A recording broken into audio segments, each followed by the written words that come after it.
All right. Well, Ron and Evans, I just wanted to thank you guys for joining us today. Ron Price and Dr. Evans Baiya are co-authors of the Innovator's Advantage. And Ron, you've been a Aired Club member for almost 13 years now. So we're excited to have you today and excited to have Dr. Evans join you in presenting. This is, I think, such an exciting topic right now. And for us at the Aired Club, I mean, even this virtual Zoom is innovative. So, Ron, you and I were just talking before we got started that there is a part of this that will remain in our new normal. Yeah. So being pushed with social distancing and stuff to find a different way to connect, I think we learn new skills. We learn how to run a Zoom webinar and how to go live on Facebook. So I personally am very excited to hear what you guys have to say. And so I will go ahead and turn it over to you. Great. Thank you, Sherry. And we're happy to be with you today. We have a slide deck that we're going to use for part of our discussion. So I will go ahead and share that with everybody. And I'd like to take just a moment to introduce you to Evans Baiya, and then we have a few questions that we'd like to put out there to begin with to get people's feedback about how they're navigating this time right now. And then we'll have some discussion about some of the things that we've been learning about innovation in the work that we do. Evans and I met each other probably a good 10 years ago now, and he was one of our clients at Price Associates, and we didn't really work closely together for a while, but over time our friendship grew, and eventually I became more and more impressed with his background and his personality, and one thing led to another, and I asked him to help us with some of our clients around this topic of innovation, and that led to some very, very long car rides that we had together. One of our clients was in Eastern Idaho, so and Evans learned that I just like to get to the next place. I don't want to stop for anything. It was just go, go, go, go. So we would have some really great conversations, and that eventually led to us writing this book called The Innovator's Advantage, revealing the hidden connection between people and process. And we've just had a wonderful relationship. I can say honestly that I love Evans. I appreciate his knowledge. I appreciate his mindset. I appreciate the ways that he's different from me, because the ways that he's different from me help me to get better. They help me to think differently. And it doesn't mean I always agree with what he says, but in the process of sharing with each other, we've just had so many wonderful creative conversations. So I'm really glad that he could join us here today for our talk about innovation in this crazy time that we're in right now. And we'd like to start with 3 questions that we'd like to ask you to think about, and then tell us a little bit about what your experience is during this time. So the first question is, what are some of the challenges that you're facing right now? And we don't want to assume that everybody's in the exact same experience, that some people, their business is actually more active right now, especially if you're a bank, that would be the case during these days. But we're learning how to do business in other ways. Maybe for some people, the way they do business hasn't changed much at all, but the way that their customers are doing business might have changed. So the first question to throw out is, what are the challenges or some of the challenges that you've been facing or dealing with in your business because of COVID-19? And please, you can either use the chat box or you can unmute yourself and talk with us about what you're experiencing. And I've learned how to be quiet for a while to give people a chance to respond. Ron, this is Mary Abercrombie. Can you hear me? We can, yeah. Thank you, Mary. I'm retired and I'm on several nonprofit boards, 2 schools in particular, one in California and also the College of Idaho in Caldwell. And this is a very busy time for us right before commencement. And of course, all of that's been canceled and will be done virtually. But our boards have had to, we've had to find a different way to work. And of course, it's like Zoom. It's all of our virtual meetings, and we have many. I was just on a training for the new for me, it's new Microsoft Teams. But, we're getting it done. And one of the advantages is everybody's home. Yeah. They're stuck someplace. And so our attendance is so remarkably good, almost 100% every meeting. But it's been very interesting to have to shift into that virtual world of dealing with, and especially with schools, because we had to get these kids off campus safely, get international students sent home. We're grappling with whether to start in the fall or not, and all that comes with that, many different models. And so that's how it's affected my nonprofit experience. Yeah, that's terrific. Thank you, Mary. Clearly, your board meetings are not boring these days, are they? No. No. Not at all.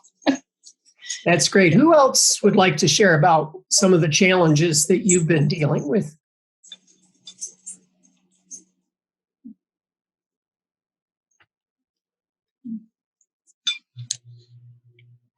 I know, Sherry, that one of the challenges you had to deal with right away is that the very thing that you do, which is provide great ambiance and food for people, you had to completely change how you were thinking of doing that.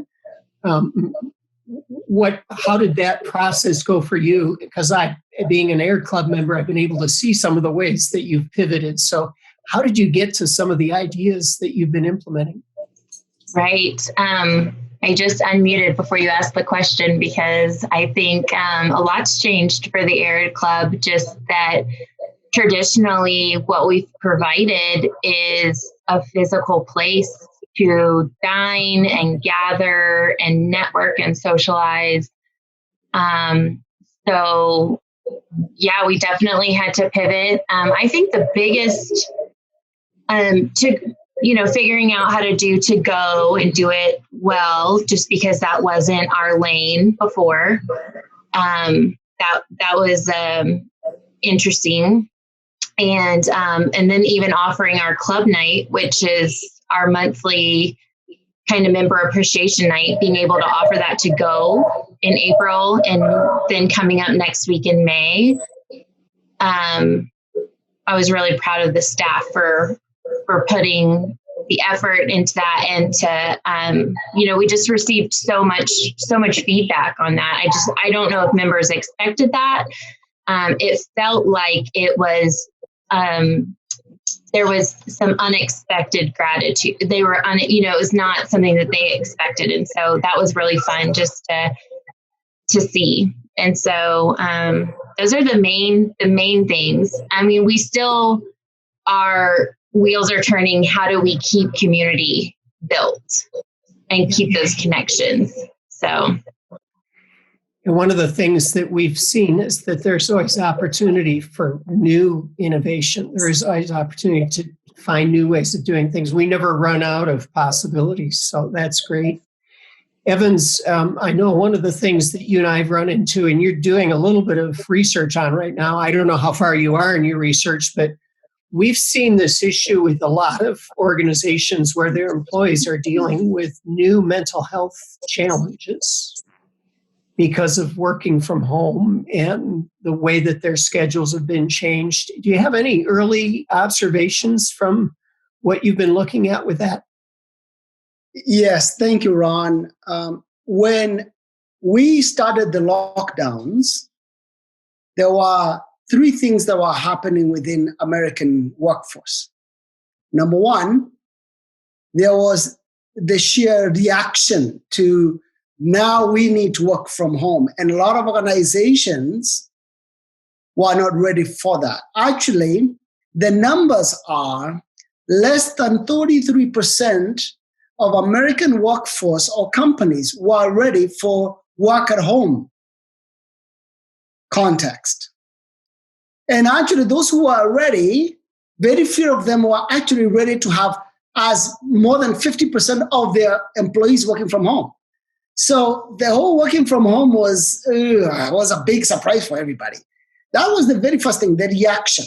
The second part was the shock of the virus. Nobody knew what we are dealing with. So that by itself was a stressor. And now, besides not knowing about the virus, there's the other piece. Your kids are home with you too. So that was another one that added to the stress. So there's initial reaction, there was a stressor. The third thing was organizations did not even have the knowledge on how to manage people remotely. It's one thing for you to tell people, go home and we will have phone calls, we'll have emails. But all of a sudden, how many managers have experience working with people from home? And so all of a sudden, those were the initial three contexts that we discovered.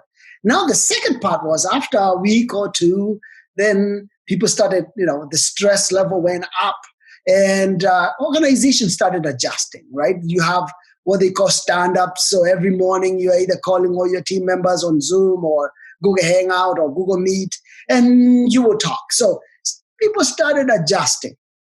So we have been adjusting. And after 4 weeks, people are really getting tired of being home. They are really getting tired of being home. One, I don't know if you guys noticed this. The longer you're home, the more the number of Zoom meetings, the more you are looking at the screen all day. By the time the day comes by, you are tired. You are literally mentally spent. And by the way, your dog is barking. Your kids are all over.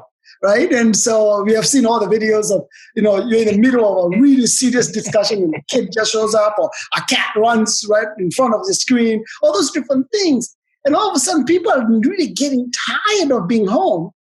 And out of this, in addition to that, there is the lack of the physical connections that we usually have around the water cooler, whatever it is. And this is causing a lot of stress. So we are starting to see a spike in the number of mental cases, health cases. We're starting to see more stress. We're starting to see more employees wondering not only about their jobs, but their own health.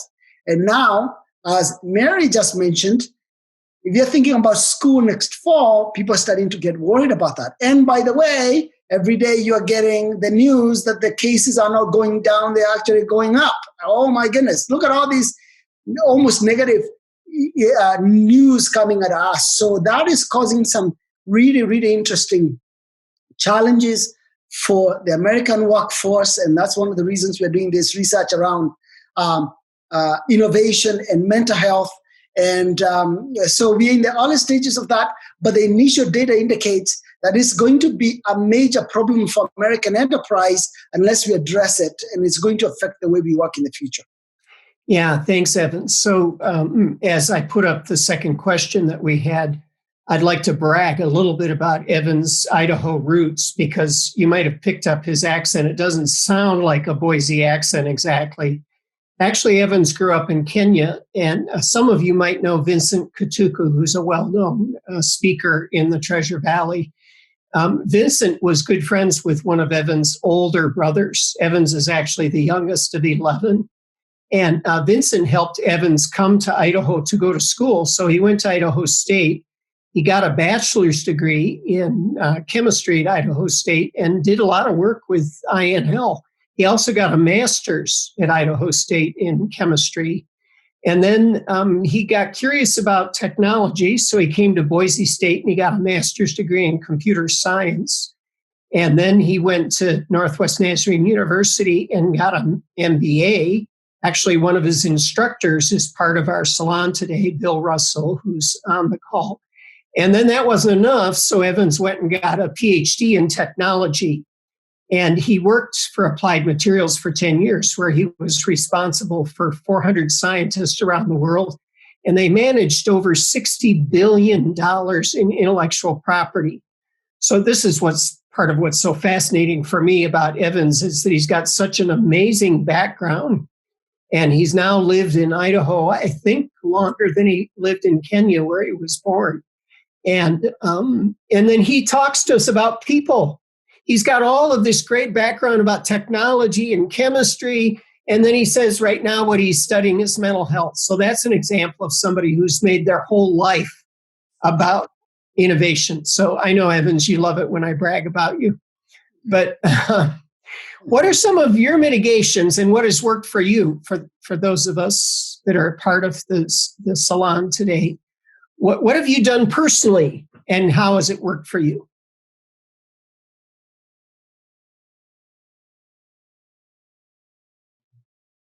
Are we like, what have we done personally for mental health, Ron? Is that the question? It can be that. It can be the way that you've dealt with like Mary already shared about how she's been doing a lot of Zoom calls because of her role as a board member for 2 different colleges. But what other things? How has this impacted your daily rhythms? How often do you go to the Arid Club for takeout?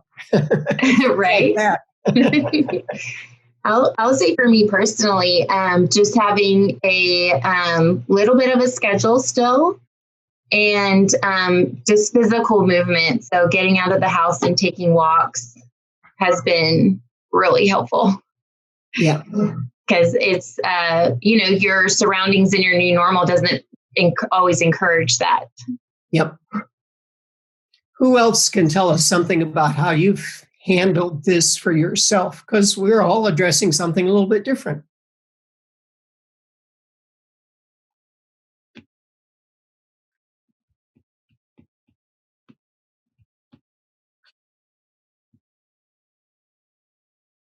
Well, I'll pose the Ron, question. hi, it's Mary. I was muted. I'm sorry. Okay. I was going to say that I have to have a schedule, and it helps to have a really big dog because that gets you up and going in the morning. But yes, I have. I'm a pianist, and I'm having this wonderful opportunity to practice my piano several hours a day. I used to live in Spanish-speaking countries, and my Spanish I've lost most of it, so I signed on to Rosetta Stone, and I'm brushing up on my Spanish now. Just those things to, add to take advantage, to make an opportunity out of a very bad situation where I am stuck at home, just to try to, find, use that time for something that I couldn't fit in before that. And that's really helped me keep my sanity. Yeah, that's great. That's terrific. How about we have Annie and Bill and Dave? Any of you tell us a little bit about how you've been working through this time period? And you might, if you're going to speak, make sure that you're off of mute. Zoom. I hate Zoom. I love Zoom. I hate Zoom. I love Zoom. I've been swallowed by Zoom.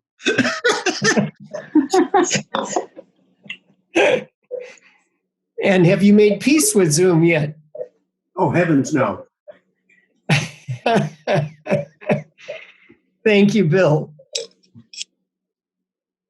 Well, we've got one more question to take a look at, and then we're going to talk with you a little bit about some of the things we've been doing around innovation that transcend just this time.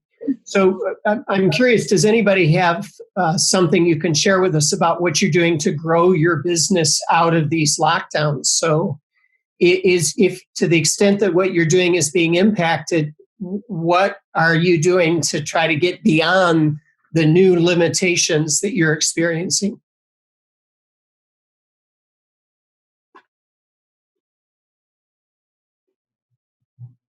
I'll piggyback on Bill's Zoom comment. So since being forced to be on Zoom so much, it's birthed an idea that maybe we can have Zoom interviews with all of our Arid Club members one-on-one that can live like a video membership directory.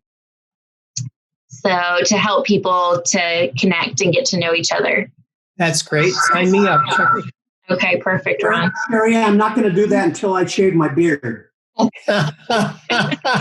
Is that why you've not turned your camera on, Dr. Russell? No, I get it.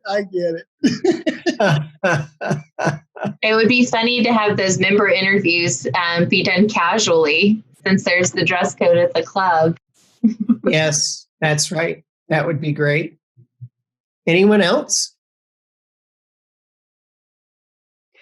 Evans, let's talk a little bit about what we've been doing and how, because we're a leadership advisory company that focuses on helping to grow great leaders and teaching innovation and helping people implement innovation and helping to develop culture. So these are areas that are different now because of this environment. And whereas our mission hasn't changed, how we interact with our clients has changed quite a bit. So what are some examples that you can share of what we've been doing during this time to stay connected and to continue to serve and add value for clients? Yeah, one of the ways is exactly what we are doing, having a lot of conversations with our clients and our partners. And we want to be a resource to our partners, our clients, existing clients, and potential future clients. One of the biggest challenges during a crisis like this is that it not only the nature, the very fact is very deep. We do not know how long it's going to last. We actually do not know what the reset looks like. We do not. However, we can learn from some models out there what we should be preparing, right? So let's simplify that. And so we say everybody is going to go through about a 4-step journey, right? So we already went through the first 2. The very first was react. The other one was to just maintain. You don't want to die.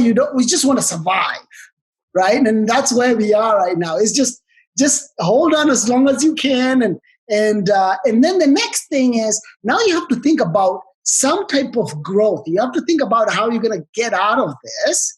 And the last piece is sustain. So from how we are looking at it from a very simple timeline, that this maintain calendar or period is going to go through the end of summer. So we are still holding on until the end of summer, assuming we have some positive news, we know how to live and deal with COVID, then we will now start thinking about some type of growth, rehiring, all those different things coming to the fall. And some businesses will be profitable by the time they're getting to spring. I'm talking about majority of the businesses, right? Those who decide or who are able to make it through the maintain period. And then from there, sometime by summer 2021, we may be profitable and things like that. But what is going to be the challenge for leaders, Ron, is the transition points. The transition points between maintain and growth. I estimate as much as 30% of businesses that are able to maintain will not make it through into the growth period. Why? Because the game has changed. New rules. So whenever the game changes, there are new rules. So we always say, you either follow our leader, and most of the people are always mainly waiting to see what others do before they can take the jump. And because of that, that is what is going to get that 30% to fail. And this really requires some different mindset. It also requires different type of leadership. And that's what we are doing with our leaders, to help them even prepare to jump over to the next season of growth, so that at least they can start getting profitable again, rehiring again, and bringing hope again, but in a new context now, in a new normal. We do not even know what college will look like for those who are in education coming this fall and beyond. The idea that we may not have a football season, I don't know if we will have it or not, but the idea that we could not have a football season, what does that mean for the American economy? Think about that, right? I mean, right now we are really happy looking at some basketball games 15, 20 years ago. But now, God, we don't have football. And what's going to happen? So that's the new context, and that's what we are looking at. Yeah, and I think, Evans, that question about whether or not there's a football season, a college football season, is not just an economic question. It's a profound cultural question. Absolutely. The way that would impact our mindset if, of course, again, we're not projecting that that's going to happen. We're just saying these are possibilities. because we don't quite know what the future holds. And that really brings us to a lot of the work that we've been able to do around innovation. Evans, because of his rich background leading innovation globally, and then because I had dipped my toes in it before we started working together. But we came together with shared interest and shared values, but we had different perspectives because of the work that we'd each done in the past. And what we found was a tremendous amount of creativity in those different perspectives. We had different perspectives, different skills, different networks. And when we began to think about those together, what came of that was a whole new level of understanding and passion around innovation. As a matter of fact, I would say for Evans that innovation is almost a religious word at this point. Because it's so central to the way he thinks as a person. So Evans, walk us through what we refer to. It's one of the first models that we share in our book, which is the 4 Ps of innovation. Yeah, in our book, we talk about a lot of different models. But I think for the sake of this discussion, with where we are with COVID-19, thinking about maintaining and growth, if I was going to give any advice to a leader, and this is what we are telling a lot of leaders, is you have to think in the context of these 4 types of innovation. There are a lot of other things we could talk about, but if you could actually master this, this would change the way you are able to move from stage to stage and transit. And the reason this is important is because if you're still in the maintain stage, especially those who are in academia, you will have a few months to actually come up with some type of innovations. So you have a little more time. For you in the hotel business and food business, this needs to be happening almost on a weekly basis. But unless you're in front of it as a leader, then you're going to miss the opportunity. You don't want to be a follower. Let me tell you something about the pace of change. One thing I can guarantee you is the lifetime of a business starting post-COVID is going to be much shorter than we have ever had before. And part of it is because we're going to have a lot of people out of work who are looking for new opportunities and disruptions. You're going to see more disruptions than we have ever witnessed in our history. And that is guaranteed. The reason is because we're already seeing it. And we're already seeing businesses closing and things like that. So you as a leader, you have to get in front of this. And this is the time to do it. We're in the maintain period. Okay. So we talk about the 4 areas that you can innovate and where you can add value. Let me back up just two steps. When we talk about innovation, most people think about this as a technical big term. Let me simplify it for you. It's creating new value. Where can you create new value? And by the way, how we validate you're creating new value is because people are willing to pay for it. So if you're able to create new value, then you're innovating. And so there are simple and complex ways to do that, but let's simplify that way. So there are 4 areas you can create new value. The very first thing is you should be asking yourself, what kind of products should I be coming up with to provide new value? What do my constituents that I already have care about? Right? That's a really simple but a very profound question.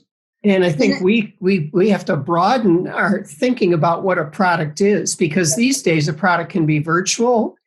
And in a way, a service is also a product. So something as simple as offering takeout for members night at the Air Club, that's an example of a new product. You've created a new way of delivering value to people that is something that they're going to consume. So that would fit into what we would call a product innovation. Yes. So that's wonderful, right? So there is a quick story of a restaurant in Nashville, Tennessee, and this has happened everywhere. But in Nashville, Tennessee, this was a sit-down restaurant, is a Mexican restaurant that was really well known for their amazing street tacos and things like that. And as soon as COVID-19 hit, they actually just reduced their menu from like 50 things to 4 things, just 4. some burritos, some enchiladas, and that's it. And they delivered them. So I was listening to their podcast of this, the owner the other day, and these guys are making more money now than ever before. And you go, hey, this sounds really boring. You have only 4 things to choose, right? Hey, in America, we are spoiled by choice, right? Only 4 things to choose. I'm supposed to get 50 things to choose. But in this case, they simplified their product. They were known for tacos. Now they're known for burritos and delivering them in people's homes. And that was a really simple innovation for them. And the business is thriving, right? In their case, they have hired like 13 new drivers and people like that who are delivering burritos all over the place. So for your business, what product should you be thinking about? If you don't mind, you can go to the next one, Ron. That's number 1. The other one is another opportunity for you to innovate is process. So when you think about process, you think about how you deliver what you have come up with. I just give you an example of delivery versus just walk-in restaurant. So you're already doing that, Sherry, for example. For those who are doing training and teaching, Mary and Bill and those guys who are in academia, now you are delivering education online. But whenever you have process innovation, always remember your product innovation your product gets affected, which means you need to innovate in both areas. So you may say, I need to start doing delivery. Doing delivery is great, but you don't want to deliver cold fish. So you may need to come up with maybe a different product so that you can deliver it, for example. Oh, yeah, or a different way of delivering it that keeps the fish nice and warm but not overcooked. Yeah, or something like that, right? So think about the different ways to you can innovate. A very simple example, I was working with and I'm actually still working with this client. And one of the processes we have been working on is improving cash flow. And in this case, they're working on reducing the amount of time it takes for them to get paid for projects. And so they found out that they were, most of the times, they were getting as much as, most of their customers were paying between 60 and 50 days to pay an invoice. In this case, they did a very simple process innovation. And it was really simple. They just went to their bank. They were able to get a simple code. And now people can pay same balances within less than 14 days. Think about what that does for your cash flow. So there are a lot of opportunities within your business that you can look at processes that can save you money or even make you money. Yes, Ron? Yeah, Evans, you triggered a thought for me because one of my sons owns a business that does electronic transactions. It's called Gravity Payments. They have an office on 27th and Main. And one of the things that they have promoted during this time is they have an online ordering system for restaurants that the restaurant gets 100% of the proceeds. So if you use Uber Eats right now, my understanding is Uber Eats gets about 30% of the ticket. But my son created software because he just wanted to help small businesses, and he's giving it to them for free so that when they use his software for online ordering, the restaurant gets 100% of the receipt instead of having to give up some of it. It's another example of a process innovation. Yeah, amazing. And think about what that does for Gravity Payments in terms of not only number of new customers that they're getting through that, but the value to the business, right? Because now they are, people will be endeared to them. You helped us during crisis. And now, even after the lockdowns, that relationship is established. And they now have disrupted an industry. Yes. Yep. Let's go to the third P. Which is, so go to the third P, which is position. How people view you, basically. How do the stakeholders, internally and externally, view you? So you have to think about your organization and how your customers, shareholders, all those things view you. And this is where you create new brands, create new messages, you empower people to talk about you and to buy from you and all those different things. So, for example, just using the example that Ron just gave, now Dan can take that example and he can create a lot of stories that will bring more business to him. And there is value to that. So think about your business. What should you be repositioning? Yeah. You do not want to reposition yourself as the old pre-COVID company. You want to position yourself as the future post-COVID company that really knows how to morph and reinvent through this crisis. Yes, Ron. This is one of the things, Evans, that we do a lot with clients around the topic of innovation is we ask them to develop ideas of where they might innovate. And we don't just suggest any ideas. We ask them to identify problems or opportunities that their customers may be experiencing. So there's often greater value in not thinking about our own problems, but thinking about the problems of the people that we serve. So interestingly, when I, as Sherry said, I've been part of the Arid Club for 13 years. The Arid Club at one time was known as a good old boys club. It was known as the place where the powerful men of Idaho would hang out. And a number of years ago, it was a big shift just to say, no. We're going to not only allow, but we're going to encourage and invite women to be members of the club. Now, that was a long time ago now, but that was a huge position change. And the big thing now that the Arid Club is going through is we want to welcome younger members. We want to solve a problem or help to open up an opportunity for younger members. So actually, the Arid Club's been going through this position innovation for quite some time. I'd like to tell you another story about my son because it's so interesting to me. He only has 200 employees, but because of some of the things he's done and the notoriety he's gotten, he's had 35,000 people apply for jobs. 35,000 people, and he's only got 200 employees.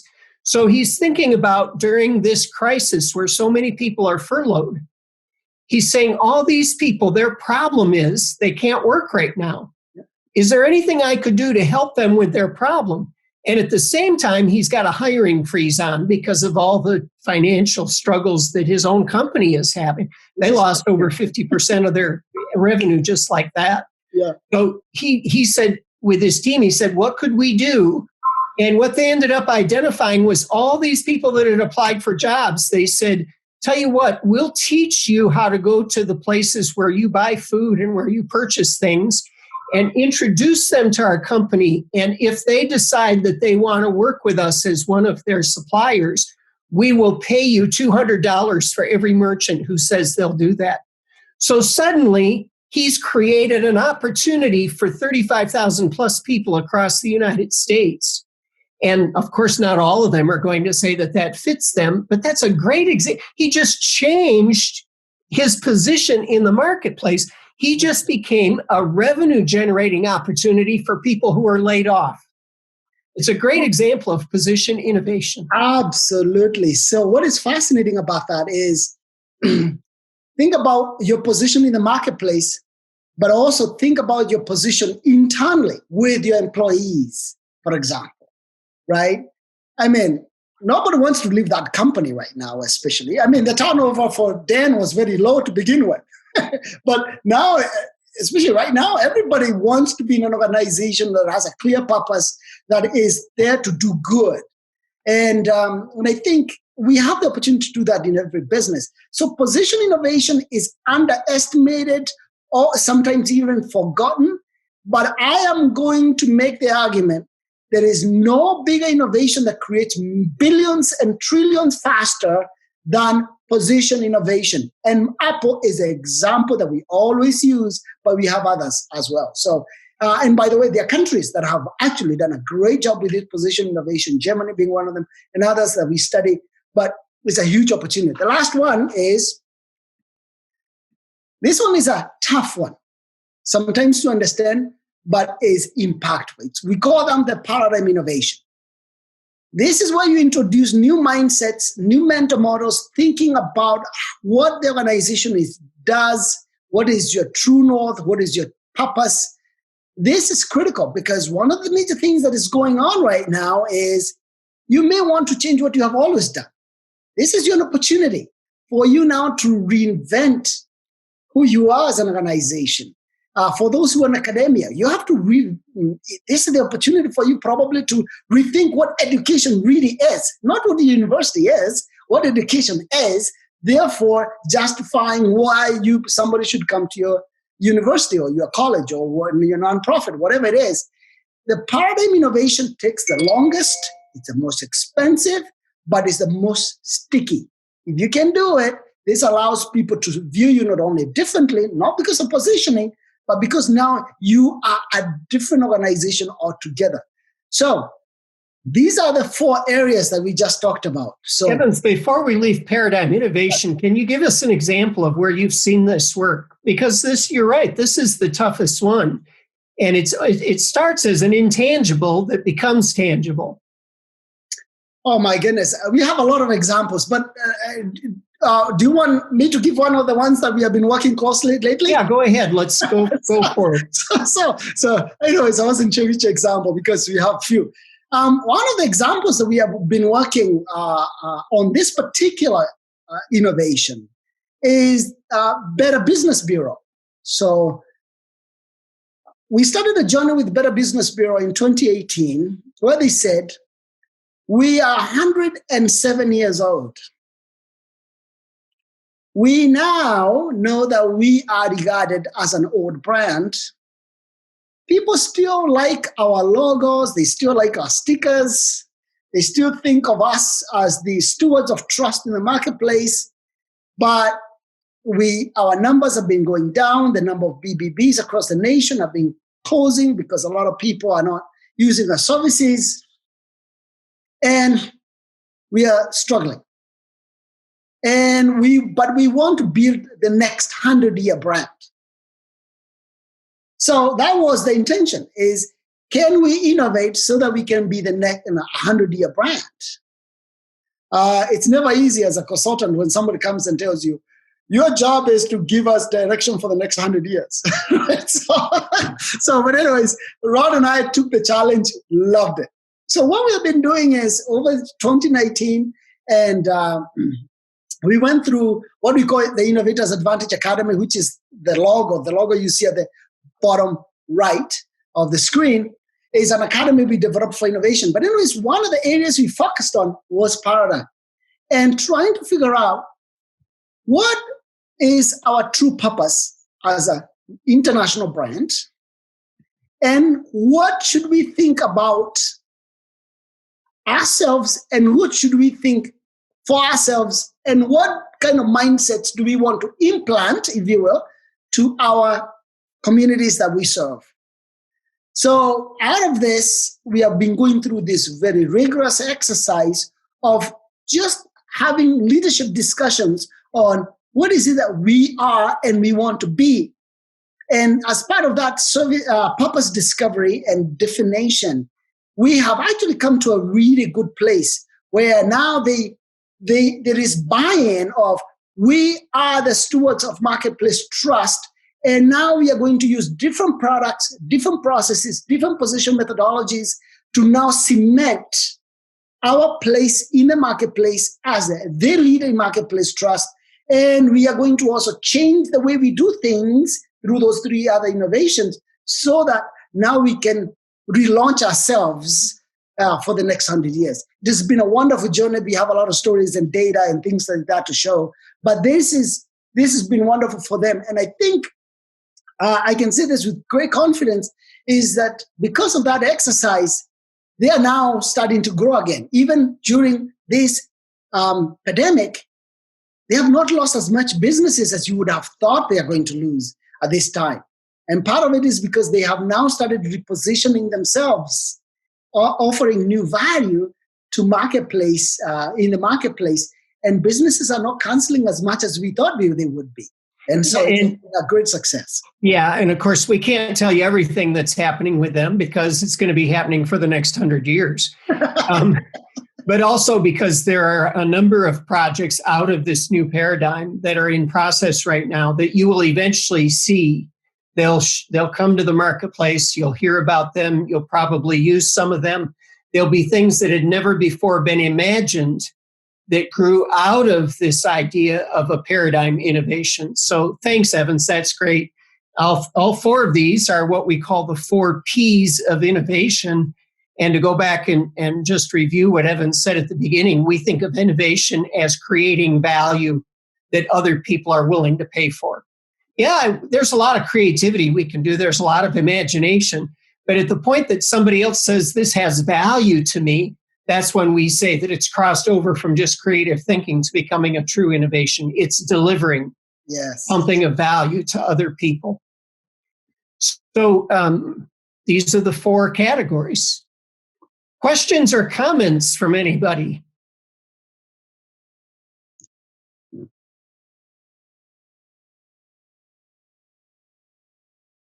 And probably 3 people are speaking right now, but all 3 of them are on mute. We do have other models. We could take a quick look at these. This is a model that we use to understand all of the different aspects of innovation that you need to consider before you make big commitments. So we have an ideas model where we talk about how to collect and organize and use ideas in a way that creates value. The impact model is where we're measuring how much value are we actually creating. The financial model is how do we make it work for consumers and for the organization that's doing the innovating. The development model is how are we going to get it to the market in the right way at the right time so that it's useful, that we're not, what do they say, a dollar late and a nickel short or something like that. The delivery channels, the best ways that we're going to be able to deliver it. We're actually working in some innovation projects right now with delivery channels that are global in their impact. So these are all examples of how we use this as another one of our models. And then we have these 6 stages, and we don't have time today to go through all of this. But one of the big things that we found is a lot of organizations are great at generating ideas, but they miss the middle. They throw a bunch of ideas, they spend a lot of money on them, throw them into the marketplace, and then they get frustrated when it doesn't work the way they thought it was going to. And it's almost always because they miss the steps in between that help us to refine and test and validate our ideas before we take them to the marketplace so that we have a much, much higher success rate. As a matter of fact, Evans, I believe that the research that we've looked at says that right now about 93% of all innovation initiatives fail. Yes. And they fail because people don't understand that innovation is a process. Yeah. There's a pathway that you have to go through for these things. And then we bring it all together. And really one of the big parts of our book and the work that we do is understanding how you match people to different parts of the innovation process. Because people are unique, people are different, people each bring something different. And the conclusion that we've come to in our work is that absolutely everybody is an innovator, but not in the same way. And the key is to understand our unique contributions to the innovation purpose and pathway. When we understand that, then we can do things that really go beyond what most of us thought were possible. So that's what we call the innovator's advantage. So we'll open it up for any more questions you might have. On this last slide, you have our email addresses. And I will just comment for anybody still with us that one of the things that we've been playing with innovation is helping people with working from home.